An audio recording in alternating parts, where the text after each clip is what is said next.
आपके चरणों में कोटि कोटि प्रणाम। महाराज जी, भौतिक जगत को लेकर मेरे कई सपने हैं, लेकिन मैं उन्हें भगवत मार्ग पर चलते हुए ईमानदारी और अच्छे कर्म व अच्छा आचरण करते हुए पूरा करना चाहती हूँ। लेकिन मुझे कैसे पता चले कि मेरे प्रयास काफी हैं या नहीं? जैसे दो कामनाएं हैं तो लगता है दो पूर्ण हो जाए तो मैं निहाल हो जाऊंगी तो चार मिलेंगी। जब दो पे कदम रख दोगे तो चार आपको खड़े मिलेंगे। ये चार बातें संभल जाए फिर मैं शांत आठ मिलेंगे। ये माया है। आज तक कोई ऐसे नहीं कह सकता कि मैं पूर्ण हो गया। वो वही कह सकता है जो भगवान को प्राप्त हो गया है। भगवान की प्राप्ति की बात सोचो तो सब कामनाएं अपने आप पूर्ण और शांत हो जाएंगी। और कामनाओं की पूर्णता के लिए भगवान को भजोगे तो कभी कामनाएं शांत नहीं होंगी कि भाई हम ये दान पुण्य कर लें, ये भगवान के लिए माला जप लें तो हमारी कामनाएं। मान सकते हैं कि जो कामना तुम मान रहे हो उसकी केवल पूर्ति हो जाए तो चार कामनाएं और खड़ी हो जाएंगी। बिन संतोष न काम न साही और अछत काम सुख सपने नाही। जब तक संतोष रूपी बात नहीं आती तब तक कामनाएं शांत नहीं होती। संतोष जथा लाभ जैसी परिस्थिति है, बड़ी कृपा भगवान की है। ये भगवान मैं एक बात मांग रही हूँ कि कभी मैं आपको भूलूं नहीं।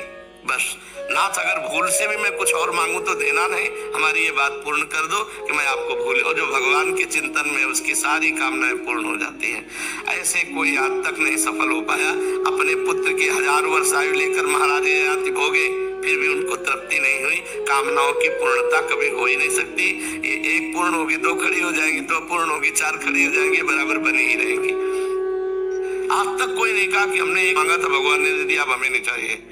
वो कामनाएं बढ़ती चली जाती, कभी कामनाएं पूर्ण नहीं होती। आप देख लीजिए, अपने जीवन में देख लीजिएगा अनुभव करके, या सब लोग देख ही रहे कभी कामनाएं पूर्ण हुई है क्या? ऐसा लगता है ये काम बन जाए तो सब काम बन जाएगा, वो काम बन गया चार काम और खड़े हो गए।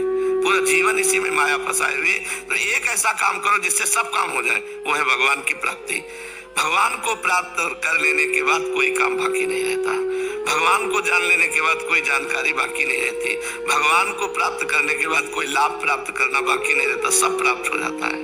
महाराज जी, ये तो निष्काम भक्ति का आपने वर्णन किया। महाराज जी, अब घर गृहस्थी में रहकर छोटी छोटी कामनाएं उत्पन्न होती रहती हैं, तो कामना से भी प्रभु के द्वारा जुड़ा जाता है, प्रभु के साथ कामना से जुड़ा जाता है। पर उसको टिकाऊ बनाने के लिए हमको भगवान से प्रार्थना करनी होगी कि मेरा स्वभाव है मांगना, मेरे अंदर अभाव है, मैं मांगूंगी, लेकिन जो आपको अच्छा लगे सो पूर्ण करना, जो अच्छा न लगे तुम ना पूर्ण करना। वैसे ही परमार्थ से जुड़ी हुई बातें हैं, वो प्रश्न शायद लिखने में वो हो गया है। अच्छा। लेकिन परमार्थ से जुड़ी हुई चीजें ही हैं जी।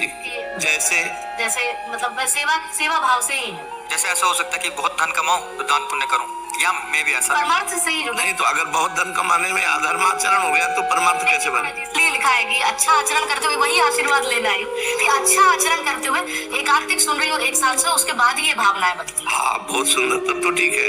धर्म पूर्वक कमाए हुए धन से दूसरों के अभाव स्थिति में सेवा करना।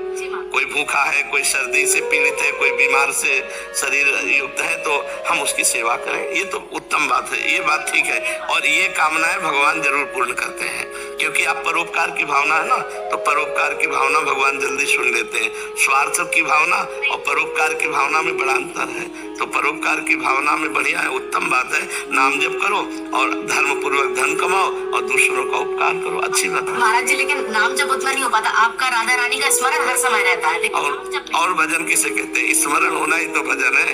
यस्य स्मरण मात्रेण जन्म संसार बंधनात् विमुच्यते नमस्तस्मै विष्णवे प्रविष्णवे। जिनका सतत स्मरण हो रहा है, चाहे वो संत हो, भगवंत हो, चाहे गुरु हो, चाहे इष्ट हो, तो एक ही चीज है। संसार के चिंतन से हमारा मन हट करके भगवान और भक्त का चिंतन करने लगे, यही बड़ी बात है।